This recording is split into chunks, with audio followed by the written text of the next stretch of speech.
Hey guys, welcome to my channel. My name is Dr. Tom LaHue, and thank you for watching this video. I hope it's helpful to you. We're going to talk about type 2s. We're going to be diving into some of this book here, The Enneagram Guide to Waking Up by Beatrice Chestnut. And I want to remind you that in the description below is a link to my website, tomlahue.com, where you can book Enneagram coaching appointments, relationship coaching appointments based on the Enneagram, whatever I can do to help you. Also, there's information on my website about the certificate classes that I offer in Enneagram coaching and all kinds of different subjects about the Enneagram. And there's a new section on my website called events. You can invite me to come speak to your team, your leadership team, your nonprofit staff, your church staff, marriage retreats, all kinds of things now are available, live events. So check that out. I'd love to meet your team and meet your group and speak to your team or keynote speaker, whatever I can do. I've got a more time available to devote to this enterprise, and it's exciting to see what doors are going to continue to open. All right, so I want to talk about, and by the way, thanks to my patrons. I appreciate your support. Now, I want to talk about type 2s. I've been doing a lot of reading and reflecting and thinking about type 2s, and of course, my wife, Traci, is a type 2 wing 1, and so I have a lot of experience after 30 years of marriage trying to understand. I don't think I fully understand her yet, but trying to understand type 2s. And I want to jump into a little bit of the introduction here in the first part of her chapter on type 2s, and I want to just talk about that for a second. Let's see, where are we at here? Okay, the path from pride to humility. Now, what she calls this is patterns, and I just want to deal with the first one today, which is the need to be liked. The need to be liked in type 2s. Now, that's a good thing, right? I mean, who doesn't want to be liked? I'm a 7, wing 6. I like to be liked. I like to like people. I think there's a huge difference, though, between the need to be liked and the desire to be liked, or the hope to be liked. Or isn't it great if they like me, but I could live without it, I don't need it, my head's not going to explode, my eyes aren't going to pop out of my head's not going to melt if people don't like me, I'm not going to stay up all night worried about it if they don't like me. So need to be liked, that's pretty strong. You know, it would make you a very likable person. Good question, what if they don't like you? Are they then bad? Are they then some kind of, are they dysfunctional if they don't like you? Somebody said a long time ago that, there's two kinds of people for 2s, those that love me and those that just don't know me well enough. So how do you respond if somebody, doesn't seem to connect with you? Do you work harder? Do you feel like an impulse within you or a compulsion to step up your game and give a little more effort and try a little harder? And surely with enough effort and enough attention, if I focus on this a little more, I'll win them over. What happens if you don't? What happens if you don't win them over? And then you might ask the question, why do I need to win them over so much? What do I really gain? Do I gain something? Do I get something? Do I go to bed at night with some feeling or some thought in my head that I am important, or I'm more valuable, or I'm essential, or I'm a person of worth because I won them over? How will you know when you've done enough to win somebody over? This is going to move you in a way that tends to try to be pleasing to people, which is good. We appreciate that. I mean, it's what makes everybody like you at first, at least, is you tend to be so pleasing and thoughtful and warm and affectionate, attentive and kind, and did I leave out compassionate? So all of these wonderful things that you lead with, but if you're not careful, that relationship could be a little bit front-loaded. It could be a little bit, you might say, love bombing at the beginning of the relationship, and a little bit front-loaded. And then, can you sustain that kind of attention? Do you want to sustain that? Do you really need all of these connections? I mean, maybe you feel like you do in the moment, but what happens when they don't respond the way you would like? All right, so let's see what she says here about the needing to be liked. Much of the time, you tend to be motivated by approval and have an underlying fear of being rejected or excluded. Okay, so let's just face that for what it is, an underlying fear of being rejected or excluded. How does it feel if you're not included? You know, what goes through your mind? Do you feel hurt? Do you feel unwanted, uncared for, unloved?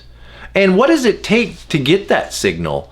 I mean, what if, for example, what if 3 of us in the house decide, hey, we should jump in the car and we should go get, a slushie, an icy, a Slurpee, an ice cream cone. We should jump in the car and we should go. And what if they all jump in the car and maybe you were out back on the phone, or maybe you were in the restroom and everybody left and they forgot to ask you, or they didn't think to ask you? Is that okay? Is that not okay? Would you be upset by that? Would you feel hurt by that? How long would you be upset for? Is that something that you would get over in 5 minutes? Would you talk yourself down? Oh, well, they were probably just excited. They were probably just, weren't thinking, and they just jumped in the car and left. It's fine. It's okay. Would it stop everything for you? Would you be mad about that? Would you feel fear? Would you feel it as fear? Or would you just feel it as anger or hurt? Would you be upset for 5 minutes, or would it be 5 hours, or would it be 5 days? How long would this go on? Does it matter who it is? Does it matter who it is that jumped in the car and forgot to ask you? Why so sensitive to this? It's an interesting question. It's something to think about. There's a fear there. I think what happens is, people do things that bring that fear back up to the surface. But recognize the fear is not caused by them. The fear is within you. The fear is part of what it means to be a 2. And so when other people, provoke that fear back to the surface, just realize that they didn't make you feel that. They just created the opportunity for you to feel what's already inside you. They just created the opportunity for you to have those fears rise back up to the surface. And so in that moment, what would happen if you said to yourself, oh, this thing I'm feeling right now, it's the kind of stuff I read about in books like this that 2s sometimes struggle with. So maybe I'm just a 2 right now feeling 2 things. Maybe I don't need to be upset with them. If I'm upset with them for leaving me behind, and then I act that out in aggressive or passive aggressive ways, won't that further push them away from you? Is that going to draw them near to you? I mean, even if you could guilt them and shame them, wow, I guess you guys had a great time going to the ice cream store. You didn't invite me. I mean, even if you kind of did it that way, do you think that's going to endear them to you so that they think to ask you the next time? I mean, they might think to ask you the next time, but it's going to be out of duty or out of fear that you're going to be upset with them or make a big production about it. Is that really what you want? That's not really what you want. You don't want people to feel obligated. No, you want them to think of you, and you want them to care about you, and you want them to remember you. And that's a good thing. I mean, we all want to be cared for and loved. But I guess what I'm getting at is, if it doesn't happen all the time, recognize that, not everybody would be as sensitive to this as I am. People that aren't 2s, for example, or aren't in that feeling group, they probably wouldn't be as sensitive to being left out of something. And if they were, they might just confront it straight on and say, hey, how come you guys left without me? Or I want to go. Well, if they didn't ask me, then they probably don't want me to go. Well, they might not ask you because they're just not thinking. They're not thinking like 2s because they're not 2s. They're just very motivated to get ice cream. And in that moment, if you don't speak up and you don't advocate for yourself, can you advocate for yourself? Does it feel difficult to advocate for yourself? Is it difficult to speak up and say, hey, I want to be included. Hey, I'm going to come too. Probably if you said, hey, I want to come, probably they would say, oh, great. Yeah, totally. Let's go. Yeah, but they should want me to come. How come they didn't think to ask me? How come they didn't think to want me to come? Well, a little bit for the 2s, 3s, and 4s, there's that sense of, this means something about me. The fact that they didn't ask me, that means something about me. And remember, that sin of pride is hard to see.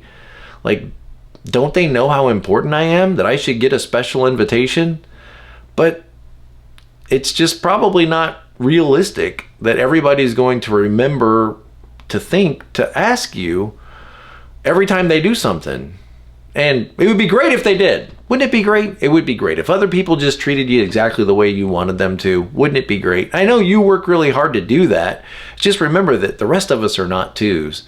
And so we don't always think to go out of our way to make someone else feel special. In fact, most of us don't think we can make people feel things. We just do stuff, and then we're surprised that people feel stuff in response to what we do. Okay, what else does she say here? It's very important for you to be liked. Good. I like to be likable. I hope I'm likable. I realize, though, it's always weird when somebody doesn't like you and you're like, what did I do? And sometimes it's not anything you do. Sometimes it's just who you remind them of. Maybe they don't like your accent, or they don't like bald people, or they don't like people with facial hair or crooked teeth or big noses or whatever. And you're just like, sometimes you're surprised at like, I try really hard to be likable. How come they don't like me? There's something wrong with them. I need to avoid them. And that's where you kind of got to question sometimes too, is like you have this big love for everybody, but how do you treat the people that don't respond to you the way you want them to? Maybe you work harder. Maybe you work harder and go after them. And it's like, why are you giving your best energy after people that are being objectionable? Why are you giving your best attention to people that don't want a relationship with you? Are you treating the people that do want a relationship with you with as much attention as those that don't? That's a good thought, something to stop and think about. So you work really hard to be likable. Okay, I guess that's likable. But again, what if people don't respond to you the way you want them to? How hurt does that feel? Probably feels pretty hurt. You have a sense that you can make others like you. I'll make them like me. Really? Again, what do you really gain from this? Why? I guess maybe what you might ask yourself is, why do I need this so badly? Like, what if I liked myself well enough and I had a good sense of self-worth? Would I still need other people's, admiration as well? Or if you already ate a big dinner, you know how if you eat a big dinner, then you're not really hungry for extra because you're already full. So how would your relationships change, and how would your way of relating to people change if, for example, relationally, you were already full? If you were already full, you had a good sense of your own value and worth, like if that was settled in your mind and you were already full, maybe you wouldn't feel so desperate. Maybe that's a bad word. I'm just going to say it. Maybe you wouldn't feel so desperate to have other people respond to you in a certain way. You would welcome their love. You would welcome their attention, but not necessarily feel compelled to attain it. Like I need to shapeshift in some way. I need to modify my interactions in order to be amazing and win them over. Maybe you wouldn't feel that necessity so much. And then what? You could just be more of yourself.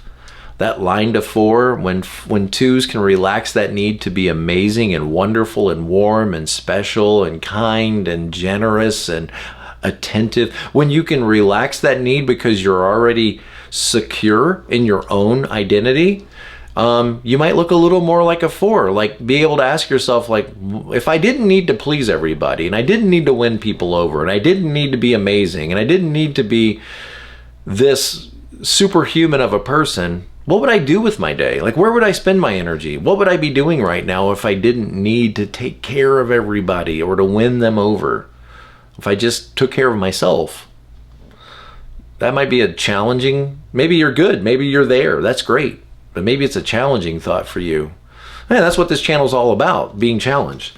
Okay, what else does she say? She says, notice if you worry about the impact you have on people. Like, oh, I couldn't say that out loud. Oh, I better not walk on the grass. Oh, I can't use this entrance. I need to go around the other way. I can't walk through the crowd. My impact on people might be too severe.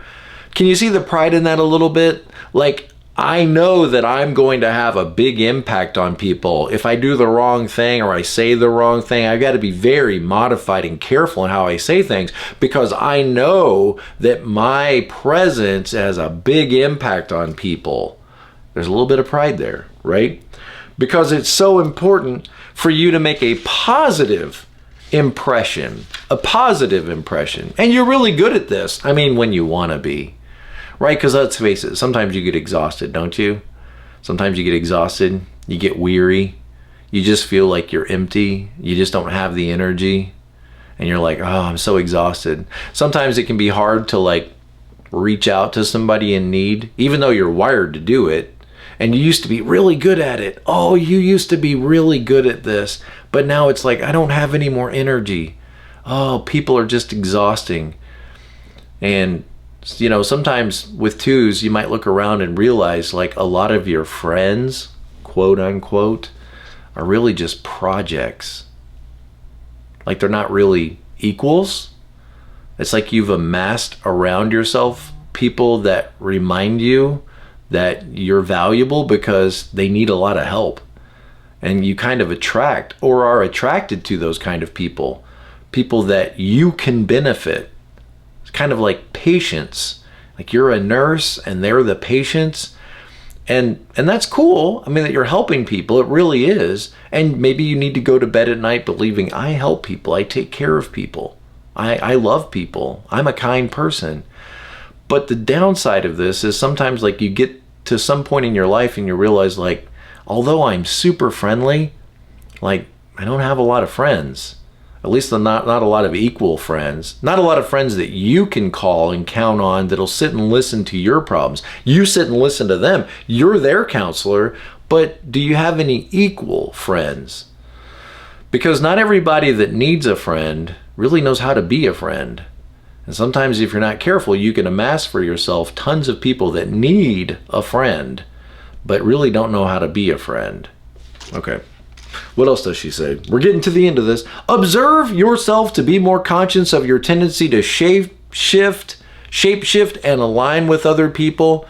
You know, I would say like make connections, find things in common, presenting yourself in ways that you think that they will like. And so, you know, you might smile a lot and be very attentive and agree and shake your head and agree with them. And when they like something, you like that also. You try to find those areas of connection where we're the same. You and I, we're the same. Notice yourself do that. If it's genuine, go ahead. But you know, if you've got more of that three wing, you might realize that some of that might not be all that genuine. You know, get a little bit of that deceit. And so you might feel yourself having to like shapeshift a little bit in order to like be so agreeable, in order to be so attentive to other people. And then hiding the parts of yourself that you think they won't like. So displaying the parts of yourself that you think will make the connection, but then like maybe being ashamed of the parts of yourself, not revealing those. And what I found is sometimes twos can be quite guarded people. Like they're maybe difficult to actually get to know you. You may be afraid of people really getting to know you. Like you have this fear of being exposed. Like what if they found out that I'm not really always this energetic and, you know, warm? What if they saw that other side of me, that side that gets upset, the side that gets angry, that speaks in that, you know, guttural tones? What if they saw that? So I got to be careful, you know, that they don't get to know me too well. But then again, like it's hard to really open up and be friends with somebody when you're guarded and when you're careful. Okay? When you have to be careful. So they won't know that your opinions. You got to be careful about what you say about politics or religion or all of these many, you know, landmines in our culture. You got to be careful because you don't want them to be upset with you. You've got to be a pleasing person. Your preferences and your feelings. And so twos could end up kind of self-protective and kind of guarded, wanting to connect to people and opening up themselves while keeping parts of themselves hidden so as to not be displeasing. All right, so this will get us started on our little series here in type 2s and some of the key patterns of type 2s. I hope this is helpful for you. If you live with a 2 or you are a 2, I hope this is encouraging and challenging to you to be present to life and to not lose yourself. Wanting so desperately to feel connected with others that you don't spend any time like really getting to know and appreciate yourself. As always, thank you guys. Be present to life. I'll see you next time.